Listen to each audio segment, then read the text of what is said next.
let's start with the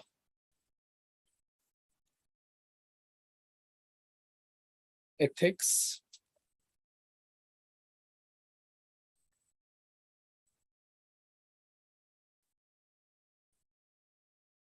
I'm starting with the introduction part. तो यहाँ पे मैं थोड़ा बहुत आपको इसके ethics एक science है. So they may ask you a question. Is ethics a science? एक सवाल तो आपसे यही पूछा जा सकता है. Now to answer this question आपको सबसे पहले साइंस की समझ होनी चाहिए. Then you must first understand कि साइंस क्या होता है. तो पहले मैं 2 मिनट के लिए आपको ये समझा देता हूँ कि साइंस क्या होता है, या फिर मोर देन दैट हम लोग ये पढ़ते हैं कि साइंस के कितने टाइप हैं, और फिर हम लोग फाइंड आउट करेंगे कि क्या साइंस के किसी भी टाइप में एथिक्स फिट हो पा रहा है. अगर ये फिट हो पा रहा है तो वी वुड से कि yes ethics is a branch of science. अगर ये फिट नहीं हो पाया तो वी वुड से कि नहीं, ये साइंस की कोई भी ब्रांच नहीं है. नाउ साइंस की कितनी ब्रांचेस पॉसिबल है? तो साइंस 2 टाइप का होता है. एक साइंस पॉसिबल है जिसको हम बोलते हैं डिस्क्रिप्टिव साइंस,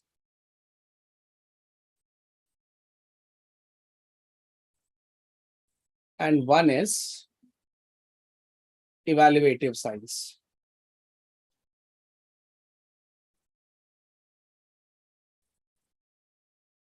डिस्क्रिप्टिव साइंस इसको आप हिंदी में वर्णनात्मक, इवैल्यूएटिव को आप नियामक भी बोल सकते हो. दोनों में डिफरेंस ये है कि डिस्क्रिप्टिव साइंस में we are only interested in description of something. इसमें जो आंसर होता है वो हमेशा इज के फॉर्म में होता है कि something is this, something is that. इस तरह के आंसर्स आपको मिलेंगे. हिंदी में अगर बोलना है तो है करके लिखा होता है कि ये चीज ऐसी है, ये चीज वैसी है.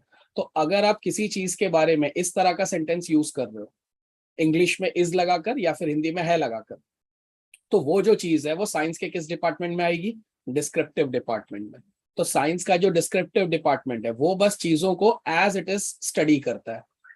जो चीज जैसी है वो बस उसको देखता है और उसके बारे में लिख देता है. That department of science is descriptive department of science. इसको आप एग्जांपल से समझो. इसका एग्जांपल है हिस्ट्री ले लो आप. हिस्ट्री हो सकता है कि आपको पहले कंट्रोवर्शियल लगे कि सर हिस्ट्री तो खुद एक साइंस नहीं है, तो ठीक है हिस्ट्री हटा देता हूं अभी के लिए. अभी के लिए आप केमिस्ट्री ले लो. केमिस्ट्री साइंस की कौन सी ब्रांच है? डिस्क्रिप्टिव ब्रांच है. क्यों डिस्क्रिप्टिव ब्रांच है? क्योंकि केमिस्ट्री में हम आपको यही पढ़ाते हैं कि देखो ये एक एलिमेंट है, ये एक एटम है, एटम में प्रोटॉन है, प्रोटॉन न्यूट्रॉन इलेक्ट्रॉन, ये सब जो जैसा है we just tell you about that. तो दैट्स व्हाई केमिस्ट्री कौन सी ब्रांच में आएगी? साइंस की डिस्क्रिप्टिव ब्रांच में. But other than that science also has a branch which is evaluative. Evaluative branch को आप ऐसे समझो कि इस ब्रांच के अंदर जो सेंटेंसेस होते हैं वो चाहिए टाइप के होते हैं. यहाँ पे आप इस तरह के सेंटेंसेस सुनते हैं कि ये ऐसा होना चाहिए, ये वैसा होना चाहिए. सो जो शुड बी टाइप के आंसर्स होते हैं, शुड बी टाइप के सेंटेंसेस, वो आते हैं इवैल्यूएटिव साइंस में.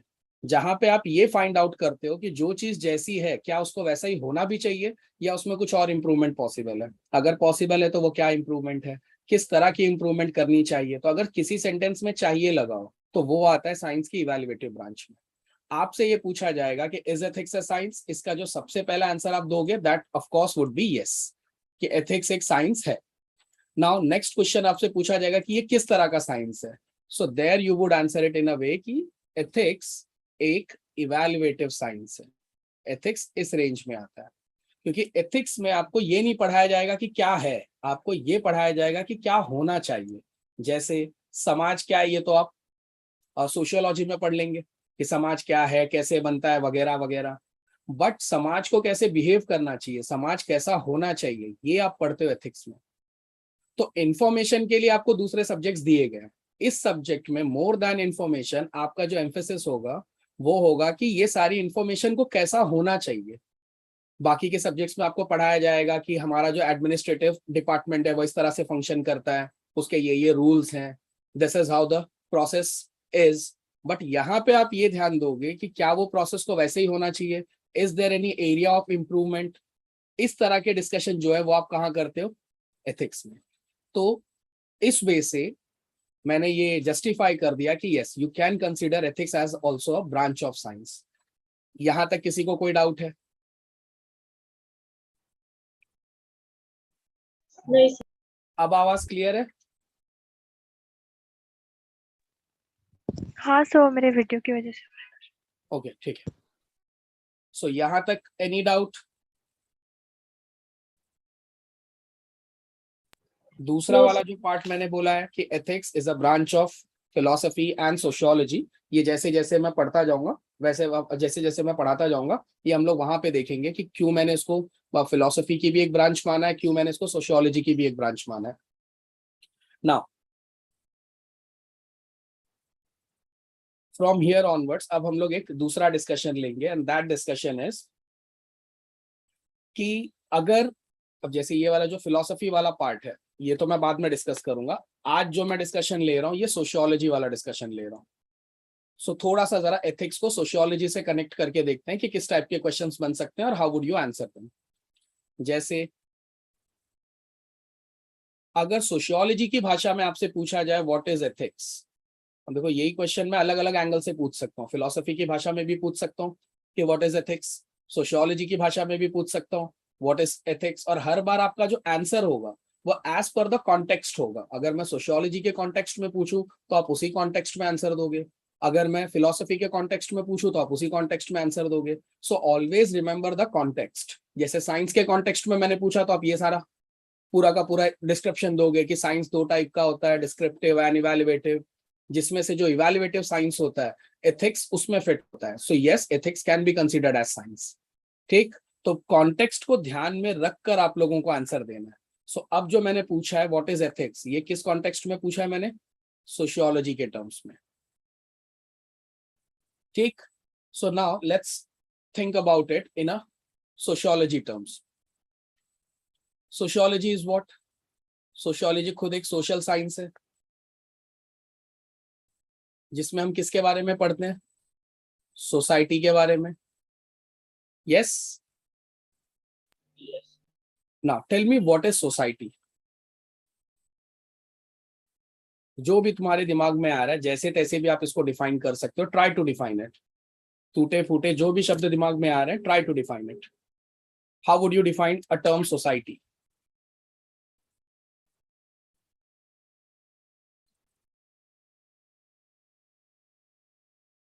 Try it in some terms. Let it go wrong.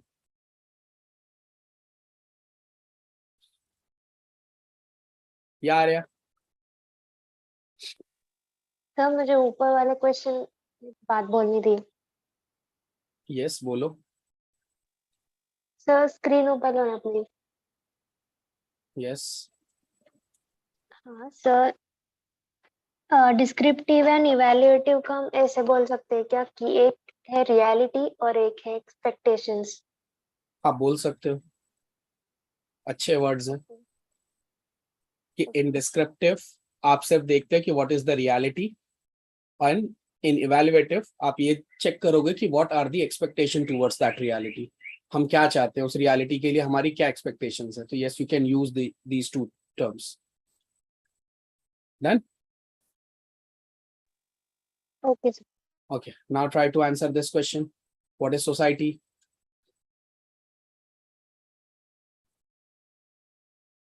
No understanding at all. जो दिमाग में बन पड़ रहा है एटलीस्ट वो आंसर तो देने की कोशिश करो। The group of people. Raise your hand first. Ankita has raised it. Yes, Ankita ma'am, go ahead. So as Arya said, a group of people which share similar thinking or societal patterns. Okay. Yes, Arya ji, go ahead. Sir that's it, same था। ठीक है। So basically society, अगर आपने wrong नहीं बोला है, बस मैं थोड़ा सा sophisticated स्टाइल में बोलूंगा। So I'm not saying your answer is wrong. In a way it is right. But थोड़ा जरा लिखने के पैटर्न में I would use more sophisticated terms, थोड़ा ऑफिशियल टर्मिनोलॉजी में। Let's see it. Yes Mayank? Sir मैंने मैसेज किया है।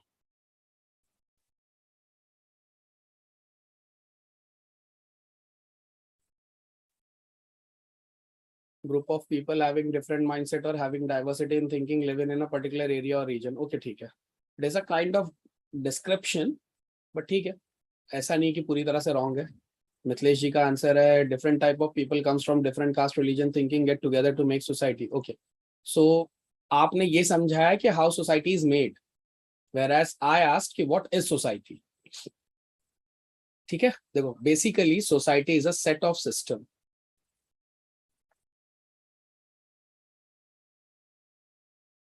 सो अगर अगली बार कोई पूछेगा तो you would answer it in this way. आप बोलेंगे कि society is what? It is a set of system. ठीक. बहुत सारे छोटे छोटे सिस्टम का ये एक मेन सिस्टम है. तो सोसाइटी के अंदर बहुत सारे छोटे छोटे सिस्टम आते हैं. रहने का सिस्टम, खाने का सिस्टम, पढ़ने का system, spiritual system, religious system, ऐसे बहुत सारे सिस्टम्स को अगर आप कलेक्टिवली एक नाम देना चाहो तो आपने उसी का नाम दिया है सोसाइटी. ठीक. हम खाएंगे क्या, कपड़े कैसे पहनेंगे, कौन सी भाषा बोलेंगे, किस तरह से ग्रीट करेंगे, हमारी इकोनॉमी कैसे चलेगी, मनी डिस्ट्रीब्यूशन क्या होगा, वेल्थ डिस्ट्रीब्यूशन क्या होगा, ठीक है, कस्टम्स क्या होंगे, कल्चर्स क्या होंगे, ऐसे बहुत सारे. कल्चर अपने आप में एक सिस्टम है. ठीक. इकोनॉमी अपने आप में एक सिस्टम है. बराबर. भाषा अपने आप में एक सिस्टम है. तो ये सारे सिस्टम को अगर आप एक कॉमन सिस्टम से रिप्रेजेंट करो तो that system is society.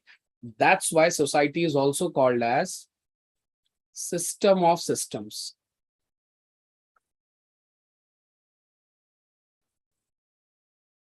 That's why it is also called as system of systems. सारे सिस्टम्स का जो मेन सिस्टम है that is called as society. ठीक है. ये बात कौन से सिस्टम्स का? जो भी हमारी सोसाइटी में लगता है. सोसाइटी में तो बहुत सारे सिस्टम्स लगते हैं ना, अभी जैसे मैंने जितने सारे नाम लिए. तो सोसाइटी क्या है? It is a set of system बोल दो या फिर सिस्टम ऑफ सिस्टम्स बोल दो. तो बहुत सारी छोटी छोटी बातों का अगर आप कलेक्शन देखोगे तो दैट रिप्रेजेंट्स या that is represented by a society. ठीक. अब हमारी जो सोसाइटी है, इस सोसाइटी के फंक्शन के लिए अगर आप चाहते हो कि आपकी ये सोसाइटी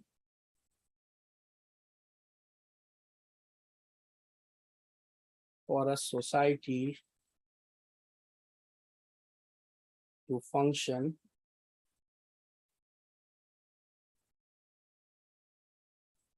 harmoniously, अगर आप चाहते हैं कि सोसाइटी में हार्मनी बने रहे तो इसके लिए हमने कुछ वैल्यू कंसेंसस निकाल के रखे हैं. There are few value consensus. ये वैल्यू कंसेंसस क्या है? वैल्यू कंसेंसस का मतलब होता है कुछ ऐसी वैल्यूज जिस पे हम सबकी सहमति है. तो हिंदी में आप इसको बोलोगे मूल्यों पर सहमति. अगर आप चाहते हो कि सोसाइटी बिना किसी टेंशन के हार्मोनियसली फंक्शन करते रहे तो सोसाइटी में क्या होना जरूरी है? वैल्यू कंसेंसस होना जरूरी है. What is value consensus? कुछ मूल्यों पे हमारी सहमति होनी चाहिए. ठीक. ये मैं आपको बता चुका हूँ मूल्य क्या होते हैं. मूल्य हर एक सोसाइटी के लिए अलग अलग होते हैं. हर सोसाइटी अपने अपने लिए कुछ वैल्यूज बनाती है. डन. अब जिस सोसाइटी ने जो वैल्यूज डिसाइड की है उस पे सबका कंसेंसस होना चाहिए. मतलब सबका हर एक इंसान का एग्रीमेंट होना चाहिए. Done. Yes Saurabh. Sets of ideology बोल सकते हैं इसको. आइडियोलॉजी विचारधारा है. ठीक है, आप बोल सकते हो. In a way it is also right. Value consensus और विचारधारा में छोटा सा difference, fine line is there, जिसको अगर मैं अभी डिस्कस करने बैठूंगा तो जो प्रेजेंट टॉपिक है हम लोग उससे हट जाएंगे. ठीक है. आप ऐसा बोल सकते हो कि the value consensus is the outcome of ideology. So every society has ideology and based on that ideology value consensus आता है. तो ये जो मूल्य है ये उसी आइडियोलॉजी का रिजल्ट है. So ideology is the cause. Ideology is the root cause. यहीं से वैल्यूज आती हैं और अगर उन वैल्यूज पे सहमति नहीं बनी तो society can not function harmoniously. ठीक है, अब समझा आपको आइडियोलॉजी और वैल्यू कंसेंसस में क्या डिफरेंस है। So every society has some ideology and based on that ideology वो कुछ वैल्यूज डिसाइड करती है, और वो वैल्यूज पे अगर कंसेंसस नहीं हुए तो सोसाइटी कभी भी अच्छे से फंक्शन नहीं कर पाएगी, कभी भी हार्मनी नहीं होगी ऐसी सोसाइटी में। डन। अब सवाल ये है कि ये वैल्यू कंसेंसस आप लाओगे कैसे। धीरे धीरे समझते जा रहा हूं, मैं फिर से एक बार रिपीट कर रहा हूं। एथिक्स क्या है, सोशियोलॉजी की एक branch. What is sociology? Sociology social science है जिसमें सोसाइटी की स्टडी करवाई जाती है। But what is society? Society कुछ सिस्टम्स के एक सेट को बोलते हैं हम लोग, या फिर आप इसको सिस्टम ऑफ सिस्टम्स भी बोल सकते हो, बहुत सारे सिस्टम्स का एक मेन सिस्टम। सोसाइटी को अगर आप अच्छे से फंक्शन करवाना चाहते हो तो उसके लिए क्या होना जरूरी है? वैल्यू कंसेंसस होना जरूरी है। वैल्यू कहाँ से आएगी? सोसाइटी की जो भी एक आइडियोलॉजी होगी वहीं से आएगी वैल्यूज, और उस वैल्यू पे उस सोसाइटी के हर एक मेंबर का कंसेंसस होना जरूरी है, सहमति होनी जरूरी है। ठीक। बट आखिरी सवाल ये है कि ये कंसेंसस आप लाओगे कैसे, आप कैसे हर मेंबर को एग्री करवाओगे इन वैल्यूज पे, उसका क्या तरीका है? सो to get this value consensus we must have something called as social control. Social control वो तरीका है जिससे आप ये वैल्यू कंसेंसस लाओगे। सोशल कंट्रोल हिंदी में सामाजिक नियंत्रण। So by this social control you would ensure value consensus. social control सामाजिक नियंत्रण के थ्रू ही आप ये वैल्यू कंसेंसस लाओगे, और अगर वैल्यू कंसेंसस आप ले आए तो सोसाइटी आराम से फंक्शन कर पाएगी। ठीक। अब सवाल ये कि सोशल कंट्रोल लाने का कोई तरीका होगा ना, देयर वुड बी सम वे। तो सोशल कंट्रोल लाने के जो दो मेन कारण है या जो दो मेन तरीके हैं, उसमें से एक है जिसको हम बोलते हैं सोशलाइजेशन।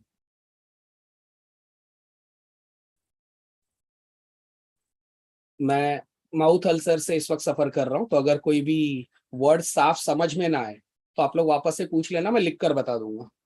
मुझे बोलने में तकलीफ हो रही है तो मैं क्लियरली नहीं बोल पाऊंगा,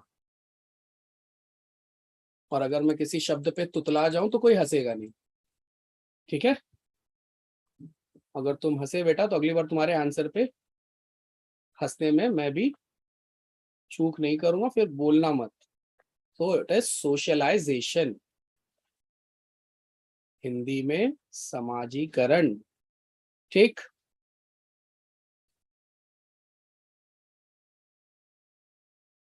what is socialization? Basically socialization एक तरीका है जिससे कि आप क्या लाते हो, आप सोशली कंट्रोल कर सकते हो सारे मेंबर्स को, and you can ensure value consensus. ठीक। आप सोशलाइजेशन को जरा समझाने की कोशिश करो, आपके हिसाब से सोशलाइजेशन क्या होगा? समाजीकरण, जो शब्द से जो भी आपके दिमाग में आ रहा है वही बता दो।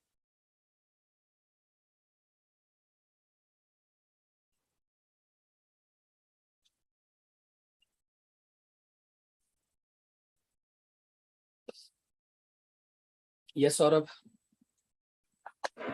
सर म्हणजे आता सार्वजनिक गणपति बैठते हैं ना सर, हम्म, सर फिर सोशलाइजेशन हो सकता है, मतलब सभी साथ में आते हैं, सब मिलके बातें करते हैं, एक सोशल कंट्रोल और मतलब एकजुट करने की मतलब सर इसलिए होता है। ठीक। और समाजीकरण ठीक है, इन अ वे वो एज एन एग्जाम्पल काम कर जाएगा। और कोई किसी का आंसर? सोशलाइजेशन वर्ड को सुनने के बाद आपके दिमाग में क्या आता है? सोशलाइजेशन क्या है? एक तरीका है सोशल कंट्रोल लाने का, जिससे कि क्या होगा? वैल्यू कंसेंसस आएगी। वैल्यू कंसेंसस मतलब समाज में सारे लोगों की सहमति बनी रहेगी। सारे लोगों की सहमति क्यों जरूरी है? इससे सोसाइटी में टेंशन नहीं आएगा। बराबर, टेंशन नहीं आएगा तो सोसाइटी हार्मोनियसली फंक्शन कर पाएगी। ठीक। तो मैंने आपसे पूछा है कि सोशलाइजेशन जो कि एक तरीका है सोशल कंट्रोल का, इसमें क्या किया जाता होगा? देखो, सोशलाइजेशन के लिए सबसे एक सिंगल वर्ड में अगर आपको कुछ बोलना है तो आप बोलोगे इसमें किसी भी पर्सन की मेंटल कंडीशनिंग कर दी जाती है।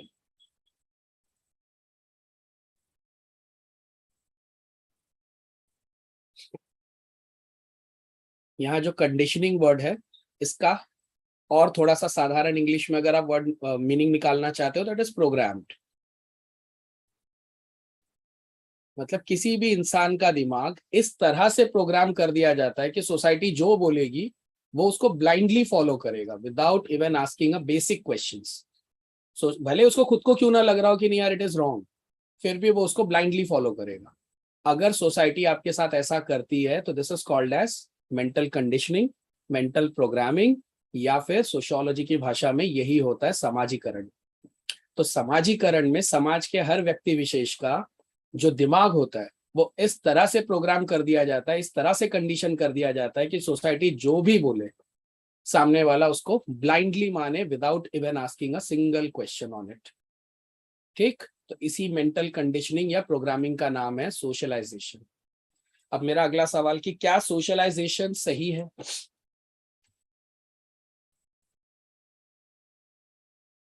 अच्छा, इस सवाल पे आने से पहले मैं इसका एक और मीनिंग बताता हूँ। समाजीकरण का एक मीनिंग तो मैंने आपको बताया कि it is a kind of mental conditioning. दूसरा एक और है कि एक ए सोशल बच्चा जब पैदा होता है तो वो ए सोशल होता है। उस ए सोशल चाइल्ड को प्रोग्रामिंग या कंडीशनिंग के थ्रू सोशल बनाने की प्रोसेस को ही हम लोग क्या बोलते हैं? Socialization. Now tell me what is a social. मैं कुछ वर्ड्स लिख रहा हूं, वो वर्ड्स के आप मीनिंग बताओ। What is the difference between social, unsocial, anti social,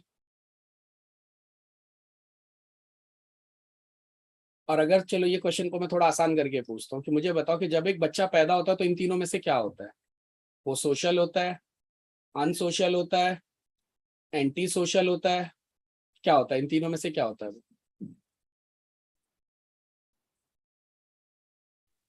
मैं एक न्यू बॉर्न बेबी की सोशल। बात कर रहा हूँ। Raise your hands. Yes Gopal. Unsocial sir. Unsocial होता है, ठीक है। और किसी और का आंसर?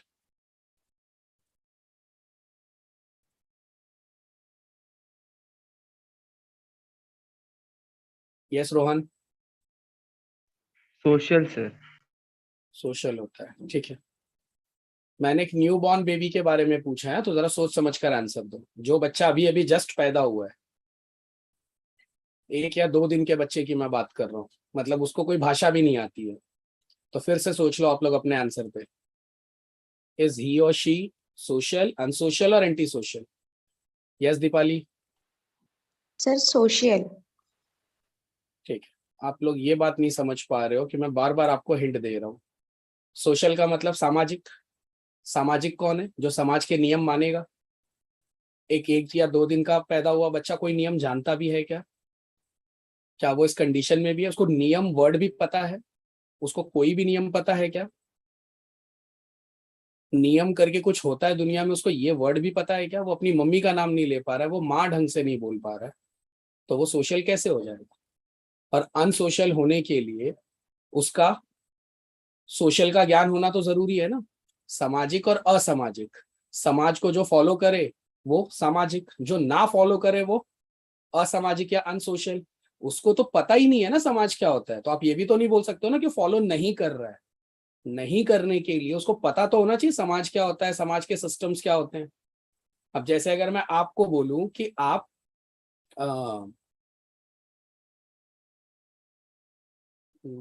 इटालियन पिज्जा पसंद करते हो या नहीं, अब ये सवाल का आप कैसे जवाब दोगे?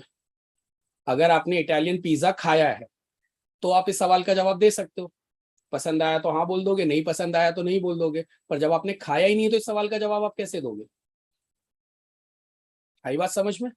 तो जवाब देने के लिए उस कॉन्टेक्स्ट में भी तो होना जरूरी है ना। तो ये बच्चा जब समाज जानता ही नहीं है तो ना ये सोशल हो सकता है ना ये अनसोशल हो सकता है, क्योंकि उसको पता ही नहीं है ना समाज क्या होता है। और एंटी सोशल तो बिल्कुल नहीं हो सकता वो, क्योंकि एंटी सोशल होने के लिए उसका समाज के अगेंस्ट में जाना जरूरी है। उसको अभी तक यही नहीं पता है कि समाज के नियम क्या है, तो वो अगेंस्ट में कहाँ से जाएगा? तो क्या वो इन तीनों में से कुछ भी है? Answer is no. ना वो सोशल है, ना वो अनसोशल है, ना वो एंटी सोशल है। एंटी सोशल तो वो किसी भी केस में नहीं हो सकता। जो सबसे नियरेस्ट डाउट आप लोगों का जाएगा, वो आधे लोगों को लग रहा था कि सोशल होना चाहिए, आधे लोगों को लग रहा था अनसोशल होना चाहिए। क्या सुना हमने अभी अभी? कि ना वो सोशल है ना अनसोशल है, क्योंकि ये दोनों होने के लिए ही और she must have some knowledge about society. उसको कुछ ज्ञान तो हो समाज का, कुछ ज्ञान हो तो वो सोशल या अनसोशल होगा ना। विदाउट एनी नॉलेज ना वो सोशल हो सकता है ना अनसोशल हो सकता है, और एंटी सोशल का तो कोई चांस ही नहीं है।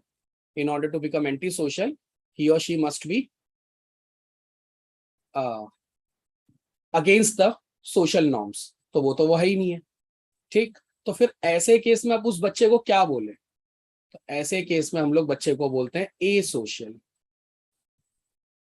ये जो ए सोशल है, इसका मतलब होता है ही और she is neutral to society. Hindi में समाज तटस्थ। न्यूट्रल में पहले भी बता चुका हूं, इसके लिए तटस्थ वर्ड यूज करते हैं हम लोग। ठीक है, तो जो समाज से तटस्थ है, न्यूट्रल है, वो ना वो समाज के प्रति पॉजिटिव है। सोशल होना मतलब समाज के प्रति पॉजिटिव होना, अनसोशल होना मतलब समाज से नेगेटिव तो नहीं बोलूंगा बट ठीक है कि सामाजिक ना होना, और एंटी सोशल का तो मतलब होता है सीधा सीधा अगेंस्ट में होना। वो इन तीनों कंडीशंस में नहीं आता। बराबर? तो ऐसे केस में हम क्या बोलेंगे कि he is neutral to society, Hindi में समाज तटस्थ। ठीक, तो जब बच्चा पैदा होता है तो ना वो सोशल होता है, ना वो अनसोशल होता है, ना वो एंटी सोशल होता है। बराबर? तो क्या होता है? वो ए सोशल होता है। अब ऐसे ए सोशल बच्चे को सोशल बनाने की प्रोसेस को भी आप मेंटल सोशलाइजेशन बोल सकते हो। तो मैंने आपको टोटल कितनी डेफिनेशंस दे दी? 2 डेफिनेशन सोशलाइजेशन की। टोटल 2 डेफिनेशंस दी मैंने आपको। पहली डेफिनेशन क्या दी है? मेंटल कंडीशनिंग, कि किसी के दिमाग को इस तरह से प्रोग्राम कर दो कि समाज में जो भी कुछ बोला जाए करने के लिए वो उसको सब सही लगे। वो किसी भी सवाल पे कुछ भी ना पूछे, उसको गलत लगे तो भी वो उसके ऊपर क्रॉस क्वेश्चनिंग ना करे। तो इस मेंटल कंडीशनिंग और मेंटल प्रोग्रामिंग का ही नाम है सोशलाइजेशन। दूसरा तरीका क्या है कि जब एक बच्चा पैदा होता है तो वो क्या होता है? ए सोशल होता है। उस ए सोशल बच्चे को सोशल बनाने की प्रोसेस को भी हम क्या बोल सकते हैं? सोशलाइजेशन। समझ में आया व्हाट इज सोशलाइजेशन? ठीक ना, अब आप लोग जरा मुझे मेंटल कंडीशनिंग का कोई एक अच्छा एग्जांपल दो। और अगर किसी का एग्जांपल किसी को बुरा लग जाए तो याद रहे, मैंने पहले ही लेक्चर में बोला था, the first condition to learn ethics is to be, what was the first condition? याद है किसी को? 5 पैरामीटर्स बताए थे, उसमें से पहला क्या था? What was the first? To be neutral. Yes, value neutrality. तो अगर इस सवाल का जवाब देते टाइम हो सकता है कि आप कुछ ऐसा बोल दो जो दूसरे समाज, जाति, धर्म के व्यक्ति को बुरा लग जाए, तो बुरा लगने से पहले आपको ये वर्ड का ध्यान रखना है कि ये सब्जेक्ट आपको बहुत ज्यादा चैलेंज करने वाला है। तो अगर किसी और बच्चे का आंसर आपको नहीं पसंद है तो stay neutral, which is the first pre request of this subject. इस सब्जेक्ट को पढ़ने का जो सबसे पहला क्राइटेरिया है वो ये है कि आप हमेशा वैल्यू न्यूट्रल बने रहेंगे। सामने वाला अगर कुछ ऐसा बोल दे जो आपको बुरा लगे तो आप उसको जस्ट इन कॉन्टेक्स्ट देखेंगे कि एक आंसर के लिए ये बोला गया है, ना कि आपको टारगेट करने के लिए।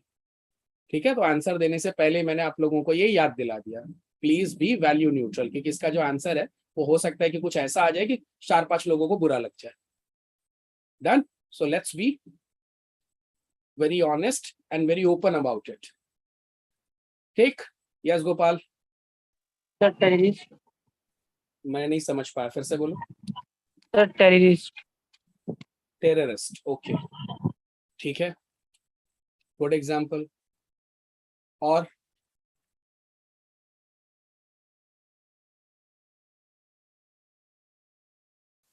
ये तो काफी एक्सट्रीम एग्जाम्पल हो गया, थोड़ा बेसिक एग्जाम्पल ढूंढो ना। अच्छा था, it was a very proper, but ये काफी साउंड एग्जाम्पल है, बहुत इजीली क्लिक हो जाने वाला आंसर है। थोड़ा ऐसा एग्जाम्पल ढूंढो जो जल्दी क्लिक नहीं होता, किसी की नजर नहीं जाती है जिस पे, जो देखकर जल्दी नहीं समझ में आता कि अरे हाँ यार ये भी एक तरह की मेंटल कंडीशनिंग ही है। अब टेररिस्ट तो देखकर सीधे सीधे ही समझ जाता है कि वो मेंटल कंडीशनिंग है।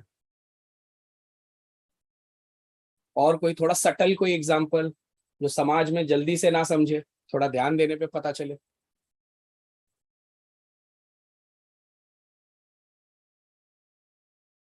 Yes Veena. Sir rape victim. Rape victim, ठीक है। पर इसके लिए वो जो पूरा डिस्कशन हम लोगों ने किया था, वो पूरा डिस्कशन सबको पता होना चाहिए, वरना ये सबको सही नहीं लगेगा। तो मैं उसको यहाँ अभी लिख नहीं रहा हूँ, ऑल्दो हम सब जानते हैं कि वो सही एग्जाम्पल है, बट जो नया स्टूडेंट सुनेगा उसको लगेगा नहीं यार ये कैसे हो गया, ये थोड़ी कोई मेंटल कंडीशनिंग है। बट उसके लिए अगर हम कभी पर्सनल मिले तब हम लोग फिर से वो डिस्कशन करेंगे, जिसके बाद में आप एग्री कर जाओगे। चलिए, अपार्ट फ्रॉम दिस, इसी के नियर अबाउट, इसी के इर्द गिर्द एक और एग्जाम्पल आप ढूंढ सकते हो। यस आर्या। सर रिलीजन के नाम पर दंगल करने वाले होते हैं वो भी इन एक टेररिस्ट में आ ही गया ना, मोर और लेस, वो उस वर्ड में आ ही जाता है। मैं बार बार बोल रहा हूँ, मुझे ऐसा एग्जाम्पल नहीं चाहिए जो बहुत साउंड एग्जाम्पल हो, जिसको देखकर तुरंत समझ जाए कि अरे हाँ ये एग्जाम्पल तो है ही ना। जैसे टेररिस्ट, ये सब तो देखकर समझ ही जाता है कि ये मेंटल कंडीशनिंग है, वरना कोई क्यों बनेगा ऐसा। कुछ एकदम सॉफ्ट टाइप का जिसमें हुई है कंडीशनिंग पर जल्दी लोग समझ नहीं पाते। आप लोगों ने कई बार मेरे से सुना है इसके बारे में। ओके चलो, let's not waste more time. हो गया last, Rohan go ahead. Sir intercaste marriages. ठीक है, चलिए आपने भी एक सिस्टम का ही नाम लिया, जबकि मुझे लगा था कि आप लोग बहुत जल्दी इसका आंसर दे देंगे। आपको नहीं लगता है कि सोसाइटी में जो औरतों की कंडीशन है वो मेंटल कंडीशनिंग का एक सबसे अच्छा एग्जाम्पल है, जिसपे किसी का ध्यान नहीं जाता? कभी देखा है?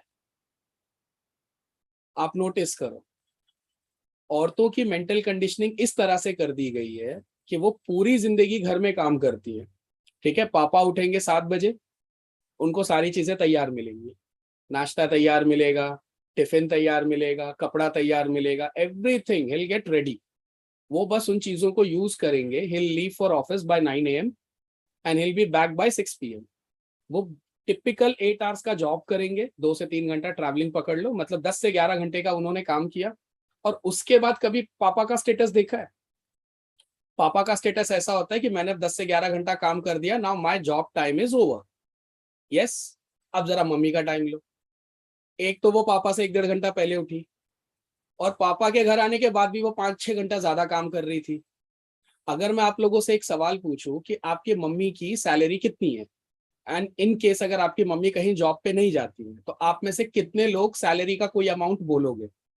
कोई बोलेगा क्या? अगर आपकी मम्मी एक वर्किंग लेडी नहीं है तो ऑफकोर्स है कि आप बोलोगे नहीं सर उनकी कोई सैलरी नहीं होती। अब देखो कितनी अच्छी कंडीशनिंग की गई है कि 8 घंटा काम करके पापा जो लाए वो सैलरी उनकी सैलरी है, पर मम्मी 8 की जगह 16 घंटा काम करे, और हम लोगों के दिमाग में ये बैठा हुआ है कि उनकी कोई सैलरी नहीं है। आप एटलीस्ट एक वर्चुअल सैलरी तो डिसाइड कर सकते हो ना, एक मेंटली तो डिसाइड कर सकते हो कि अगर 8 घंटा काम करके पापा 30,000 कमा रहे हैं, तो 16 घंटा काम करके मम्मी की सैलरी आप मेंटली कम से कम एग्री तो करो कि कम से कम 15,000 के लगभग है। पर आप एग्री करोगे ही नहीं, आप बिल्कुल नहीं बोलोगे, बोलोगे कहाँ लाती है सैलरी, उनकी कोई सैलरी कहाँ से हुई। मतलब आप कितने डिसाइडेड हो कि माँ कोई जॉब करती ही नहीं है। आप सीधे सीधे डिसाइडेड हो कि माँ कोई जॉब ही नहीं करती है। अगर मैं आपको कन्विंस भी करूं तो मुझे 10 मिनट लग जाएंगे आपको मनाने में। 10 मिनट के बाद भी आप ऊपर के मन से बोलोगे ठीक है 15,000 पकड़ लो, आप ऊपर के ही मन से बोलोगे। ठीक, तो पापा जो जॉब करे उसके बदले में अगर कैश पैसे मिले तो आपके घर को चलाने वाले कौन है? पापा। मम्मी कभी नहीं, मम्मी का नाम कोई नहीं लेता। ठीक है, अब इसमें और मजे की बात देखो। चलो ठीक है तुम ऐसा कर रहे हो, ठीक है एक काम करो जरा अपनी मम्मी से बात करके देखो, आपको सबसे ज्यादा मजा आएगा कि उनको खुद को नहीं पता कि उनका एक्सप्लॉइटेशन हो रहा है। वो कभी भी इस चीज को ऐसे नहीं देखेंगे कि उनको एक्सप्लॉइट किया जा रहा है। आप देख लो पूरा इंडिया भरा हुआ है इससे।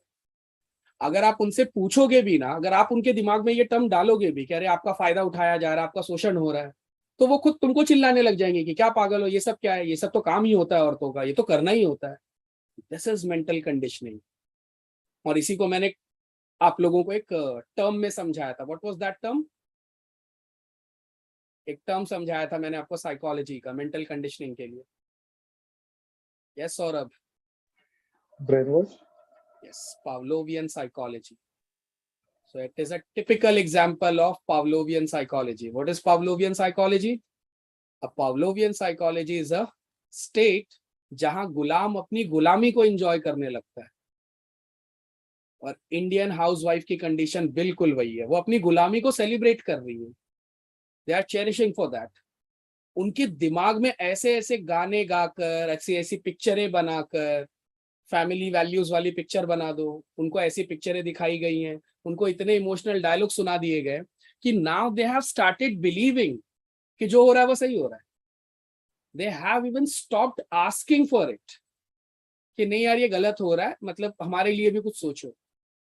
अगर आप आज भी देखो 2022 की भी कंडीशन में, इफ यू चेक, तो आपको मिलेगा कि more than 80% women are still living a life जो आपकी पुरानी दादी और नानी जीती थी। अभी भी 2022 में भी अभी भी मुश्किल से 20-30% औरतों ने सवाल पूछने शुरू किया है। 70-80% औरतें आज भी डिसाइडेड है कि हाउसवाइफ होना ठीक है, घर में रहना ठीक है, यही उनका काम है, इसी के लिए वो पैदा हुई हैं, वगैरह वगैरह। और अगर आप उनको जाकर समझाओगे भी, so they won't accept your argument. This is called as mental conditioning. ये करता है समाजीकरण। इस तरह से एक लड़की के दिमाग में बिठा दिया जाता है, अच्छे अच्छे शब्द कहे जाते हैं, आप माँ हैं, आपके कदमों में जन्नत है, आप देवी का रूप हैं। इस तरीके से अच्छे अच्छे एकदम लॉफ्टी वर्ड्स दे देकर उनके दिमाग में ये फिट कर दिया जाता है। And that's how that conditioning is done. जैसे आपने टेररिस्ट का नाम लिया, तो उनको भी तो यही सब समझाया जाता है। कुछ रिलीजियस ऐसी चीजें बताई जाती हैं जिससे उनको कुछ लगे कि कुछ बहुत अच्छा फायदा हो रहा है, और वो सवाल पूछना ही बंद कर देते हैं। फिर आप चाहे उनको जो बोलोगे वो हाँ ही बोलने वाले हैं। तो आई होप कि अब आपको क्लियर हो गया होगा कि व्हाट इज सोशलाइजेशन। जो औरतों के साथ किया गया है दैट इज सोशलाइजेशन। उनको बताया गया कि आपको घर में रहना चाहिए, आप वल्नरेबल हैं, आप आदमी की तरह बहुत ज्यादा सोसाइटी में ओपनली नहीं जा सकती। ये सब उनके दिमाग में डाला गया। And the best part is कि उन्होंने ये एक्सेप्ट भी कर लिया। And they not only accepted it but they started justifying it. क्योंकि आप में से आधी से ज्यादा लड़कियां ये मानेंगी कि अगर आप भी ऐसी जिंदगी जी रही हैं तो ये जिंदगी सिखाने में सबसे ज्यादा हाथ आपकी मम्मी का ही था। So they not only accepted these things for themselves, in fact they are teaching it to you all also. मतलब ऐसा भी नहीं कि वो आपको तो कम से कम इससे बचा रही हैं, they are teaching this to you also कि नहीं, you should get married on time, शादी हो कर लो जल्दी से, get settled first। तो वो खुद एक्सप्लॉइट हो चुकी है, उसके बावजूद वो ये नहीं चाहती कि मेरी बेटी बच जाए, वो चाहती उल्टा, नहीं मेरी बेटी भी सेम लेवल पे एक्सप्लॉइट हो, सेम लेवल पे। So see the magic of mental conditioning. इससे अच्छा मैच देखो, टेररिस्ट हर कोई तो नहीं है ना। अगर आप ओवरऑल पॉपुलेशन के हिसाब से देखो तो मुट्ठी भर टेररिस्ट होंगे, पर ये जिस कंडीशनिंग की बात मैं कर रहा हूँ ये तो मोर देन 70-80% है टोटल फीमेल पॉपुलेशन का। और देखो इस पे किसी का ध्यान नहीं जाता। मैंने आपको इतना टाइम दिया सोचने के लिए, किसी का ध्यान नहीं गया, आप लोगों का भी ध्यान नहीं गया। सोचो, तो बाकियों का तो ध्यान क्या ही जाएगा। तो आप समझ रहे हो सोशलाइजेशन कितना खतरनाक हथियार है ये। और ये हथियार हमेशा यूज करते हैं समाज के leaders, and it is best operated by politicians. Best operated by politicians. इसका सबसे अच्छा यूज उन्हीं को आता है। तो ये वो छुपा हुआ हथियार है जिससे आप लोगों को हमेशा गुलाम बने रहने दोगे, और उल्टा आप उनको गाना सुना दोगे और वो वही गाना खुद गा रहे होंगे। आप उनको उनकी गुलामी का गाना दे दोगे and they would start singing it. उनको ये समझेगा ही नहीं कि यार ये गाने में तो मैं अपनी गुलामी की बात कर रहा हूँ। इनफैक्ट वो उसी को तुम जोश में गाएंगे कि यस यस हम गुलाम हैं। That is what socialization is. ठीक। ठीक है, इसके बारे में तो हम लोग और भी बात करेंगे। तो ये हो गया एक तरीका वैल्यू कंसेंसस लाने का थ्रू सोशल कंट्रोल। दूसरा तरीका क्या है? जो दूसरा तरीका है वो है रिवॉर्ड एंड पनिशमेंट।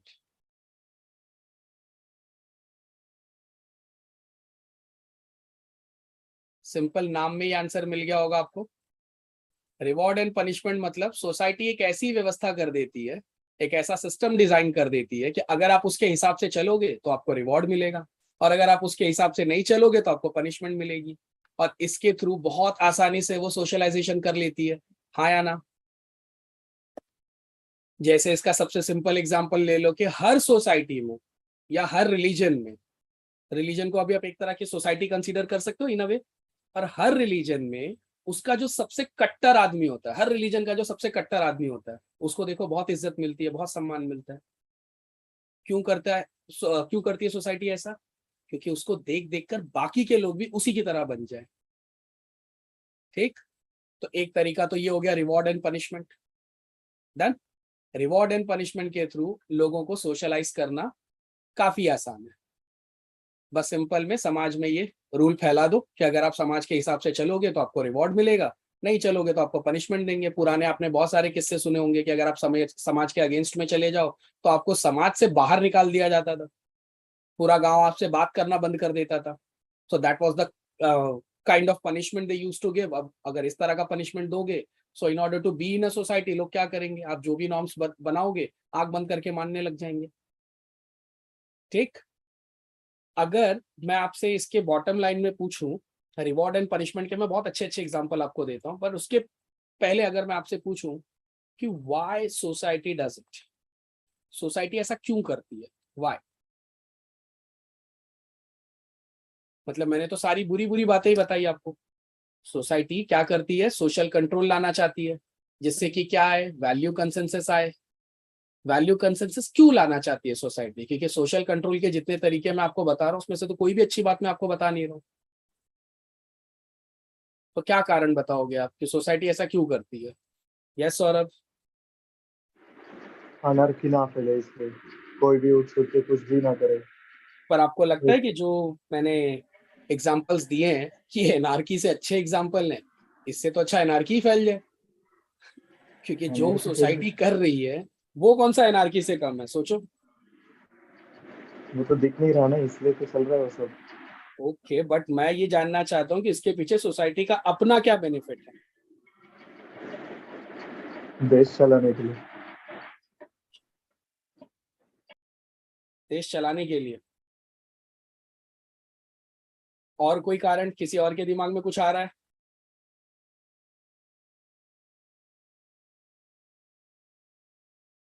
यस।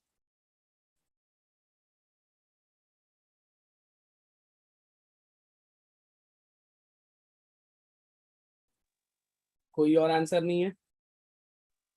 अस्तित्व टिकवण्यासाठी सर. ठीक है, चलिए ये वाला आंसर काफी क्लोज था और मैं इसी पे एंड करता हूँ। टू प्रोटेक्ट इट्स एग्जिस्टेंस, अपना अस्तित्व बचाए रखने के लिए। क्यों करती है सोसाइटी? इतने बुरे बुरे तरीकों का सहारा लेती है सोसाइटी सिर्फ इसलिए ताकि इसका एग्जिस्टेंस हमेशा रहे, ये सोसाइटी कभी खत्म ना हो जाए। इसीलिए आप कोई भी तरीका लगाओगे, भले आप मेंटल कंडीशनिंग कर दो, उसी में आप 4 लोगों को कुछ गलत सिखाओ, गलत मनवाओ, पर आप ऐसा करोगे। ठीक, तो that was my first condition कि इतनी गलत गलत चीजें सोसाइटी क्यों करती है। अगला सवाल कि अगर कोई सोसाइटी किसी व्यक्ति विशेष को अगर रिवॉर्ड दे रही है, सपोज करो, ठीक, या पनिशमेंट दे रही है, तो क्या रिवॉर्ड देने का मतलब है कि वो इंसान अच्छा है, और क्या पनिशमेंट देने का मतलब है कि वो इंसान बुरा है? हाँ या ना में जवाब देना है। ना। यस वीणा। No sir. ठीक, इसके एग्जांपल्स दो आप। आपको प्रूफ करना है कि अगर सोसाइटी किसी को रिवॉर्ड दे रही है तो जरूरी नहीं है कि वो एक अच्छा इंसान है, और अगर किसी को पनिशमेंट दे रही है तो जरूरी नहीं कि वो एक बुरा इंसान है। इसका एग्जाम्पल देना है आपको। जी दीक्षा जी। सर अगर सोसाइटी किसी को मतलब रिवॉर्ड जिसको मिल रहा है वो इसलिए अच्छा इंसान नहीं है क्योंकि वो बस मतलब कि वो सोसाइटी चलाने के लिए बस अच्छा है। नो एक्सप्लेनेशन, एग्जाम्पल चाहिए, एग्जाम्पल। एग्जाम्पल एग्जाम्पल दो जब ऐसा हुआ हो। जी आर्या जी। सर मेरा पहले वाला ही एग्जांपल, लाइक अगर हिंदू या मुस्लिम में अगर दंगल हो, तो अगर हिंदू ने दंगल की तो हिंदू सोसाइटी खुश होती है कि हाँ उन्होंने कुछ किया है, हिंदू के लिए वो लड़े, but that was wrong act. Explain कर रहे हो, आई नीड एन एग्जाम्पल, और एक क्वेश्चन 2 बार ना समझाना पड़े। You must understand the question first. कोई ऐसा आंसर दो जिसमें सीधा सीधा प्रूफ हो रहा हो कि सामने वाला सही नहीं था फिर भी रिवॉर्ड मिला, और कोई ऐसा एग्जाम्पल दो जो सामने वाला गलत नहीं था फिर भी उसको पनिशमेंट मिली। I need a real example, not an explanation. Yes Deepali. Sir मोर्चे। मैं नहीं जानता इनके बारे में, थोड़ा एक्सप्लेन करो।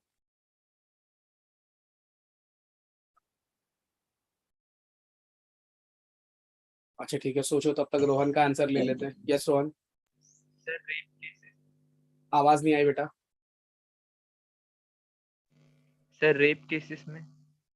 फिर वही बात, जनरल आंसर हो गया ना। I need an perfect example नाम के साथ। यस दीक्षा जी। सर मतलब जैसे पद्म भूषण वगैरह, बट अभी फिलहाल के लिए मुझे एग्जाम्पल कुछ आ नहीं रहा है, बट वही पद्म भूषण पद्मश्री वगैरह जिसको मिलता है, हो मतलब वही वैसा कुछ। This is called as perfect diplomatic answer. आप सब लोग डिप्लोमेटिक आंसर दे रहे हो। If you don't have name you should not answer a question. क्योंकि अगर आपने ये बोल दिया है कि पद्म भूषण ये सब वगैरह में बहुत सारे लोग होते हैं, तो आप सीरियसली उन लोगों पे भी तो क्वेश्चन मार्क लगा रहे हो जो बेचारे जेन्युइन थे। सो आप बोलने से पहले सोचिए, आपका आंसर बैकफायर कर जाएगा। इसका मतलब अगर सपोज करो 100 लोगों को इंडिया का ये इतना नोबेल अवार्ड मिल रहा है, और उसमें से अगर आपके अकॉर्डिंगली 2 लोग खराब हैं, और अगर आप वो 2 लोगों का नाम नहीं ले रहे हो, तो आपने तो इनडायरेक्टली पूरे के पूरे बचे हुए 98 लोगों को भी लपेट लिया। आपने नाम तो लिया ही नहीं ना, तो अब ये कैसे डिसाइड होगा कि वो 100 में से आप कौन से 2 की बात कर रहे हो। सो ऐसे आंसर्स तो आपको बिल्कुल नहीं देने हैं। इससे अच्छा कि आप बोल दो कि अभी मेरे दिमाग में कोई आंसर नहीं है। कभी भी कोई ऐसा नाम मत लो जिससे कि अच्छे लोगों के ऊपर भी क्वेश्चन मार्क लग जाए। ये ज्यादा रिस्की आंसर होता है। इससे अच्छा है कि आप बोल दो कि नहीं, राइट नाउ मेरे दिमाग में कोई आंसर नहीं आ रहा है। ठीक है, चलिए मैं आपको कुछ एग्जांपल्स देता हूँ। एक्चुअली मुझे लगा था कि आपको बचपन की कहानियां याद होंगी। आप लोगों ने इसमें से कई कहानियां सुनी है जो अभी मैं आपको बताने जा रहा हूँ। जैसे एक एग्जांपल ले लो आप कि न्यूटन का। अब न्यूटन का नाम आप लोगों ने साइंस में बेहिसाब सुना है, ठीक। आप लोगों को शायद नहीं पता होगा कि न्यूटन ने बस बाइबल पे सवाल उठा दिया था। ही जस्ट क्वेश्चनड ऑन बाइबल। अब ये भाई साहब को खूब गालियां पड़ी थी। सोच के देखो, न्यूटन जैसे आदमी को गालियां पड़ रही है। मतलब न्यूटन जैसा आदमी किसी भी समाज के लिए उसका एसेट है, वो एक संपत्ति के बराबर है। उसको सिर्फ इसलिए गालियां पड़ी थी बिकॉज ही क्वेश्चनड बाइबल। दूसरा एक एग्जांपल जो और ज्यादा फेमस है, दैट इज गैलीलियो। मैं ये वाला एक्सपेक्ट कर रहा था कि आप गैलीलियो का एग्जांपल देंगे, ये तो बहुत सारी स्कूल की किताबों में पढ़ाया जाता है। गैलीलियो के बारे में दिक्कत ये है कि इन्होंने भी कुछ उटपटांग बोल दिया था रिलीजन के बारे में। बाद में इन्होंने हालांकि माफी मांग ली, ठीक। और बाद में इनको भी खूब गालियां पड़ी थी। ये सारे लोग कौन है? ये अच्छे लोग हैं या नहीं, पहले ये बताओ। Are these a good people और नॉट? इन्हीं का दिया हुआ साइंस हम लोग आज तक आगे बढ़ा रहे हैं, तो ये तो अच्छे लोग थे। इन सबको पनिशमेंट मिली है। और जो सबसे खतरनाक एग्जाम्पल है वो है जियोर्डानो ब्रूनो।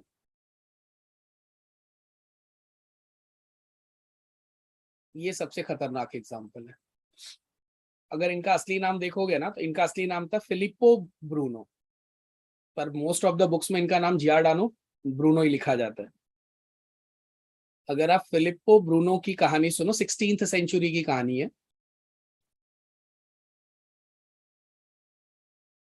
इन्होंने बस 2 बातें बोल दी थी। अब वो 2 बातें सुनो जो आज की तारीख में एकदम नॉर्मल है। जैसा कि इन्होंने एक सेंटेंस ये बोल दिया था कि nature is a form of God. जो प्रकृति है वो परमात्मा का ही स्वरूप है। तो नेचर और गॉड अलग अलग नहीं है। ये तो कॉमन बात है। कई लोग आज मानते ही हैं इसमें। दूसरा इन्होंने ये बोल दिया था कि रीबर्थ होता है, जैसा कि आज कई रिलीजन्स मानते हैं कि रीबर्थ होता है। अब इतनी सी बात बोल देने के लिए ये भाई साहब को 7 साल के लिए जेल में भेज दिया गया था। कहानी अभी खत्म नहीं हुई, अब आगे सुनो, आगे इससे भयानक है।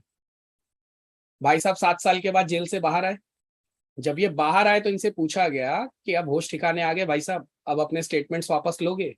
इन्होंने बोल दिया नहीं, मैं आज भी अपनी स्टेटमेंट पे टिका हुआ हूं। अब आपको जानकर अजीब लगेगा कि जस्ट इतना बोल देने की वजह से इनको जिंदा जला दिया गया था। ही वॉज बर्न्ड अलाइव, चौराहे पे इनको जला दिया गया था। सोचो, अब फिलॉसफी की दुनिया में ब्रूनो एक एसेट है। आज ब्रूनो पढ़ाए जाते हैं फिलॉसफी में, ठीक? तो अगर आज किसी फिलोसोफर से पूछोगे तो वो बोलेगा यार बहुत महान व्यक्ति थे। तो क्या हुआ, इस महान व्यक्ति को क्या रिवॉर्ड मिला? भाई साहब को जिंदा जला दिया गया। आखिरी वाला जो है वो तो बहुत फेमस है, तो सबने ही सुना होगा, सोक्रेटिस वाला। हिंदी में सुकरात पढ़ते हैं इनको, अगर आप हिंदी या मराठी मीडियम से हो तो इनको सुकरात पढ़ते हैं, इंग्लिश में सोक्रेटिस पढ़ते हैं।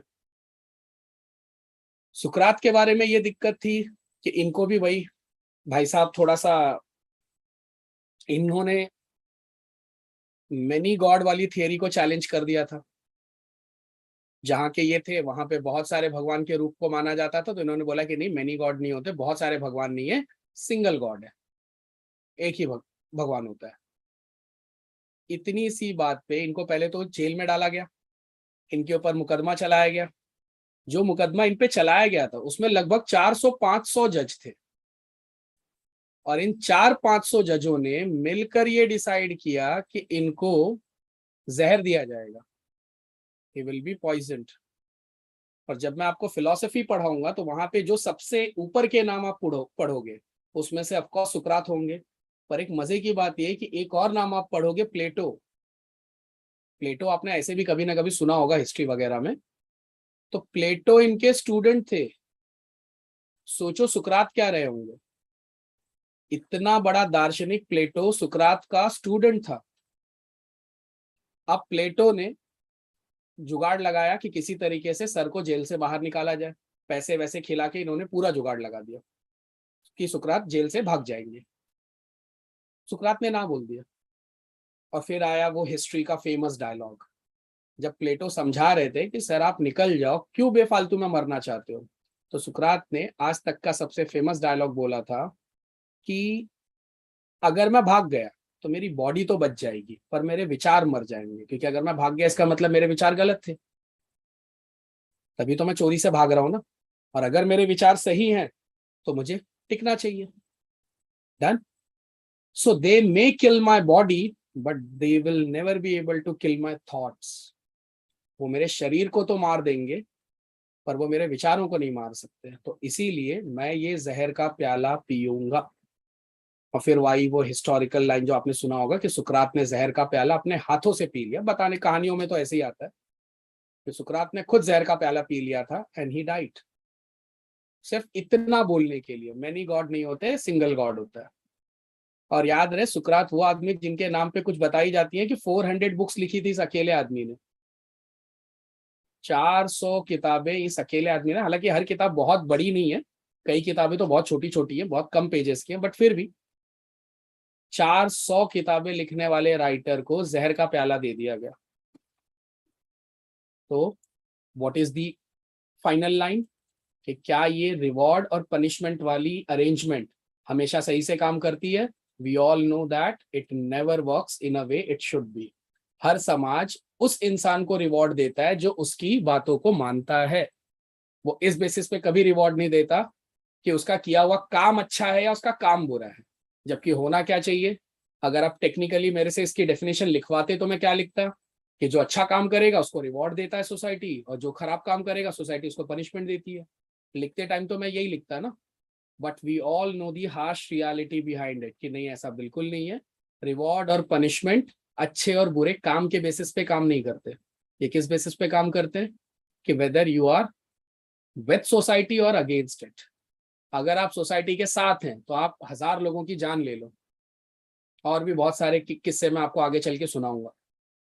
दंगों के तो ऐसे ऐसे किस्से सुनाऊंगा कि आपकी रूह कांप जाएगी। ठीक, जैसे एक किस्सा है तुत्सी समाज और रेडियो रवांडा का। रेडियो रवांडा बहुत खतरनाक किस्सा है ये।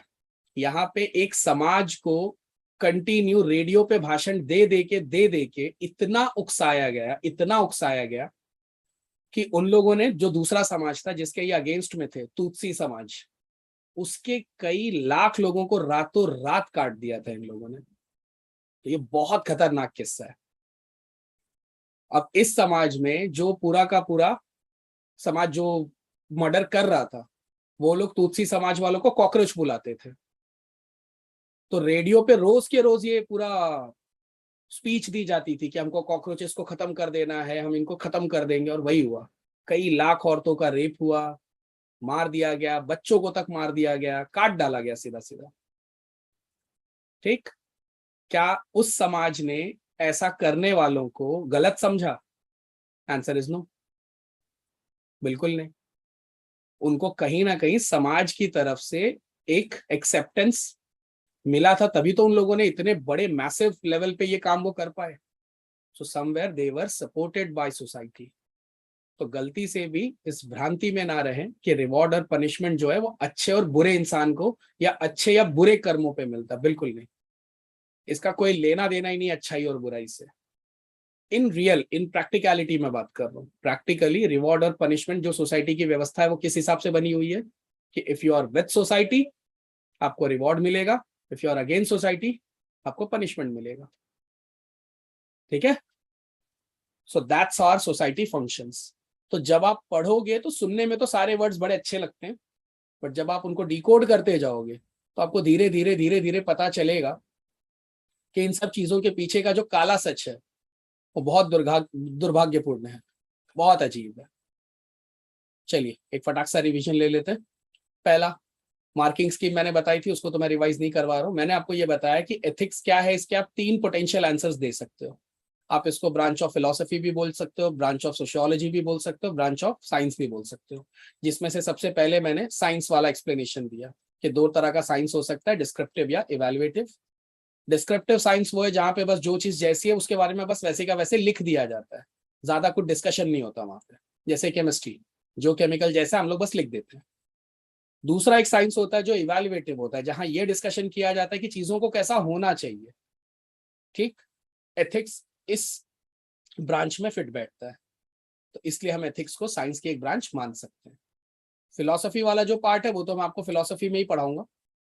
सोशियोलॉजी वाला ब्रांच हमने यहाँ से डिस्कस करना शुरू किया था। अब सोशियोलॉजी को डिस्कस करने के लिए हमको समझना जरूरी था कि सोसाइटी क्या है। तो मैंने आपको बताया सोसाइटी बहुत सारे छोटे छोटे सिस्टम्स का एक सेट है।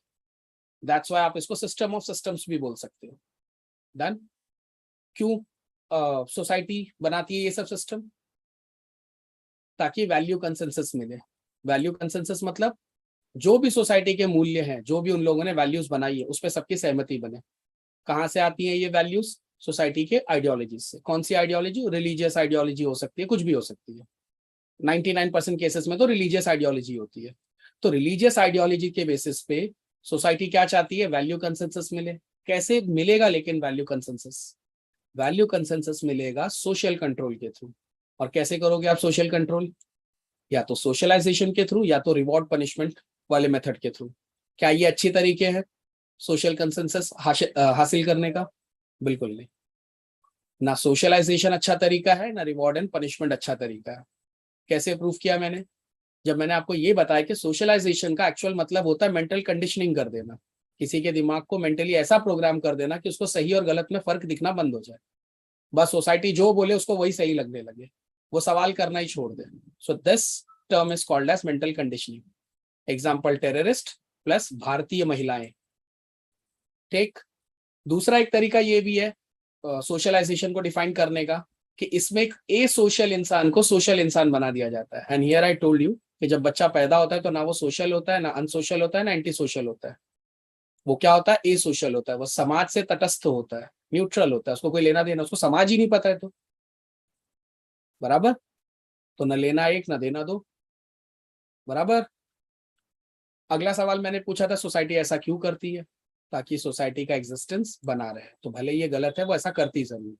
दूसरा सिस्टम रिवॉर्ड एंड पनिशमेंट में हमने क्या डिसाइड किया कि सुनने में तो लगता है कि रिवॉर्ड एंड पनिशमेंट का मतलब होता है कि रिवॉर्ड उसको दो जो अच्छा हो या जो अच्छा काम करे, पनिशमेंट उसको दो जो बुरा हो या बुरा काम करे, पर ऐसा है नहीं। इतने सारे एग्जांपल्स मैंने लिख दिए, इसमें से लास्ट वाले 2 एग्जांपल्स तो काफी भयंकर हैं।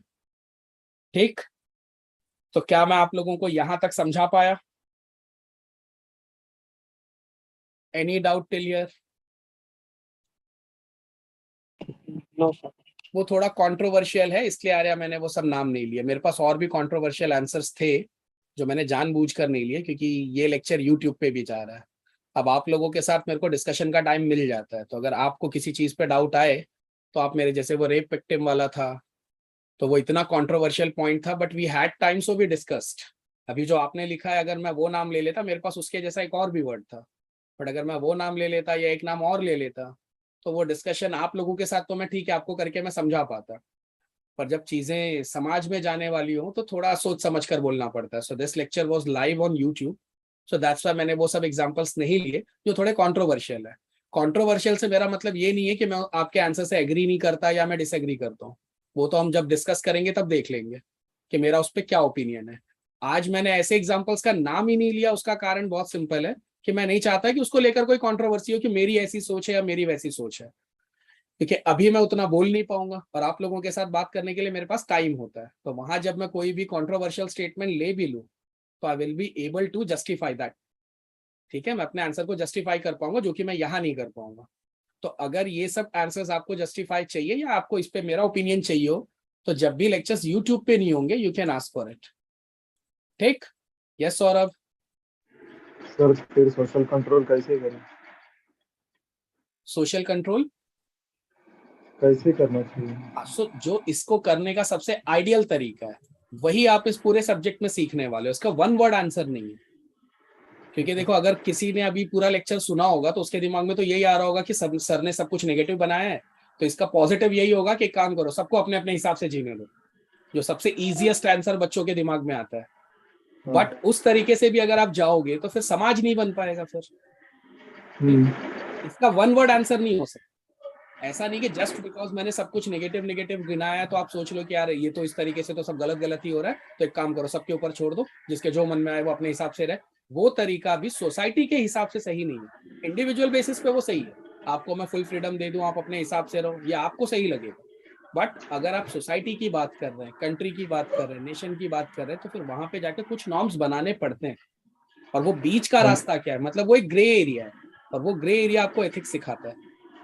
तो आप ब्लैक एंड व्हाइट में बात नहीं करने वाले, आप सीधे सीधे ये नहीं बोल सकते कि this is wrong that is right. तरीके मैंने बताया ये सिर्फ रॉन्ग है ऐसा नहीं है, आप लोगों को मेंटली चैलेंज करने के लिए मैंने जानबूझकर उसके नेगेटिव एस्पेक्ट्स ही सामने रखे हैं।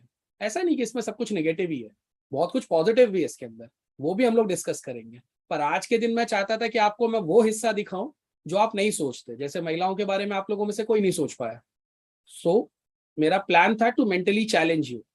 बट अगर आप में से कोई भी ये सोच रहा है कि सर ये बताकर लेक्चर एंड कर रहे हैं कि ये सब कुछ नेगेटिव ही है, इसमें कुछ भी पॉजिटिव नहीं है, तो बिल्कुल नहीं। आप जानते हो मुझे कि मैं जिस चीज का आज नेगेटिव बोलता हूँ कल जाकर मैं उसी का पॉजिटिव बोलने लग जाऊंगा। यू ऑल नो मी, हम ऐसा 20 बार कर चुके हैं, तो इस बार भी मैं वही करूंगा। आज मेरा प्लान ऑफ एक्शन ये था कि मैं सिर्फ आपको नेगेटिव बोलूं ताकि आप एक अलग ढंग से सोचना शुरू करें।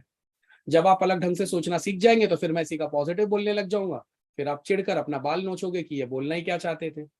और इसी चीज को प्रोसेस करने के लिए आप मेरे साथ हो 2 साल। एट द एंड आपको ये सारी बातें मैं समझाऊंगा कि what should be the final conclusion. Should be लगाकर मैं बोल रहा हूँ, मस्ट बी नहीं। तो at the end of 2 years मैं आपको अपना कंक्लूजन बता दूंगा। यस सौरभ?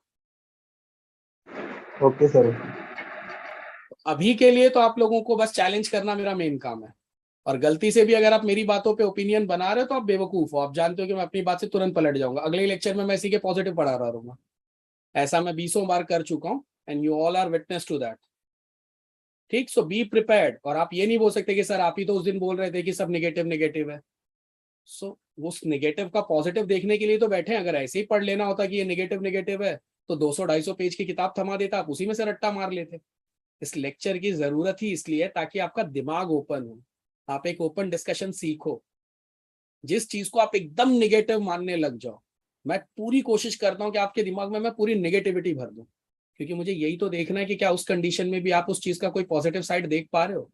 बिकॉज लाइफ आपको उसी सिचुएशन में फेंकने वाली है। Once you become an IAS और IPS ऑफिसर, जिंदगी आपको ऐसे ही हालात में लेकर जाने वाली जहां आपको सब कुछ निगेटिव दिखेगा, पर आपको अपनी सेंसिबिलिटी से उस सिचुएशन में भी कुछ पॉजिटिव ढूंढना है।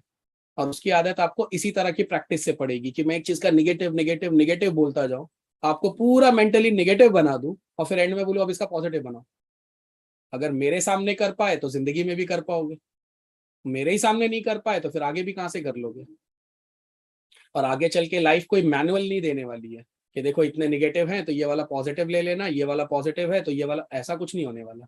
आपको आपकी विजडम से ये सब कुछ ढूंढना है और उस विजडम के लिए आपको चैलेंज करना बहुत जरूरी है। So that is what I am doing. So जितने बच्चे यूट्यूब पे सुन रहे होंगे, गलती से भी ये मत ट्राई करना कि सर आप ये बोल रहे थे या वो बोल रहे थे। जो बच्चे इस वक्त लेक्चर में बैठे उनको ये पता है कि मैं हर चीज का पॉजिटिव बोलता हूँ और फिर एग्जैक्टली अपोजिट बोलता हूँ उसका मैं। तो आप किसी भी चीज को मेरा ओपिनियन गलती से भी ना माने। I have no opinion at all. मैं खुद एकदम तटस्थ रहकर बात करना चाहता हूँ। और कई बार मेरे लेक्चर सुनकर आपको लगेगा उस दिन आप फेवर में थे या उस दिन आप अगेंस्ट में थे, तो आप अपना टाइम वेस्ट कर रहे हैं। अगर आप इस तरह का कुछ भी सोच रहे हैं तो इन बच्चों से पूछ लो, ये लोग बहुत अच्छे से बताएंगे, क्योंकि इनके सामने मैंने 20 बार ये कारनामा करके दिखाया। जिस चीज का प्लस बोला उसी चीज के एकदम अगेंस्ट में बोला है, और ये बेचारे ताक रहे थे कि यार उस दिन आप एकदम प्लस बोल रहे थे, अब आज आप एकदम नेगेटिव बोल रहे हो। इनके पास कोई आंसर भी नहीं था। दे ऑल वेर कंफ्यूज्ड कि ये बोलना क्या चाहते हैं। वो बोलना क्या चाहते हैं तक के लिए आपको 2 साल का इंतजार करना पड़ेगा। इंटरव्यू के पहले बताऊंगा कि बोलना क्या चाहता हूं मैं, तब तक आपको मैं आपका सिलेबस सिखाऊंगा और उसके सारे एस्पेक्ट्स कवर अप करवाने की कोशिश करूंगा। उसमें से जो फाइनल कंक्लूजन है वो एग्जाम्स के पहले बताऊंगा कि this should be your final conclusion. क्योंकि मैंने ये बैच बनाई है ताकि आप लोग ओपनली सोचना सीखो, आप इस चीज को जियो, आप अपनी नजर से दुनिया देखो। अगर मैंने ही अपना ओपिनियन थोप दिया कि नहीं ये गलत ही है, तो फिर कल से तुम वही कर रहे। जो सोशलाइजेशन को मैं इतनी देर से कोस रहा था, तो तुमको नहीं लगता कि in a way I am also doing the same thing? मैं भी तो फिर सोशलाइजेशन ही कर रहा हूँ ना, मैं भी तो मेंटल कंडीशनिंग ही कर रहा हूँ, और अभी मैं उसी को कोस रहा था। तो इतनी अक्ल है मेरे को कि जिस चीज को मैं कोस रहा हूँ वो मैं खुद नहीं करूंगा। तो इसमें से कुछ भी मेरा अपना वर्जन नहीं है। जो कुछ भी मैंने पढ़ा है एज पर द सिलेबस पढ़ाया है, ठीक है। और सिलेबस के पॉजिटिव नेगेटिव दोनों होते हैं। तो हो सकता है आज मैंने नेगेटिव पढ़ाया हो और किसी दिन अचानक से मैं इसी का पॉजिटिव भी पढ़ा हूं। इसमें से कुछ भी मेरा अपना ओपिनियन नहीं है। I am saying this again and again. तो गलती से भी आप उसका कोई भी पार्ट सही या गलत में मत इवेलुएट करो। Take a time, think about it, अपनी नजर से दुनिया देखने की कोशिश करो, find out good questions, discuss it with me. थोड़ा ड्यूरेशन ऑफ टाइम पे हम लोग डिसाइड करेंगे। डन।